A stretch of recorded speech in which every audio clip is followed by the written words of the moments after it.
తీరకుండా రిక్త హస్తాలతో వెనుతిరగరట. మరి ఈ అమ్మవారు ఎక్కడుంది?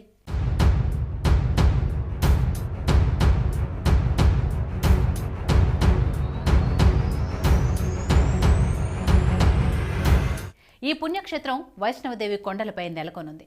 హిందువులు వైష్ణవదేవినే మాతారాణి అని, వైష్ణవి అని కూడా సంబోధిస్తారు. ఈ క్షేత్ర ప్రధాన ఆకర్షణ ఏంటంటే వైష్ణవదేవి యొక్క 3 రూపాలు.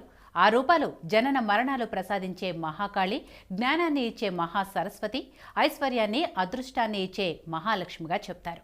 ఈ ఆలయాన్ని శ్రీ మాతా వైష్ణోదేవి దేవాలయ బోర్డు నిర్వహిస్తుంటుంది. ప్రతి ఏడాది సుమారు 8 మిలియన్ల భక్తులు దేశవ్యాప్తంగా వైష్ణోదేవి టెంపుల్ సందర్శిస్తారు. ఆంధ్రప్రదేశ్లోని తిరుమల వెంకటేశ్వర టెంపుల్ తర్వాత ఈ గుడి 2వ అత్యధిక భక్తులు సందర్శించేదిగా చెప్తారు.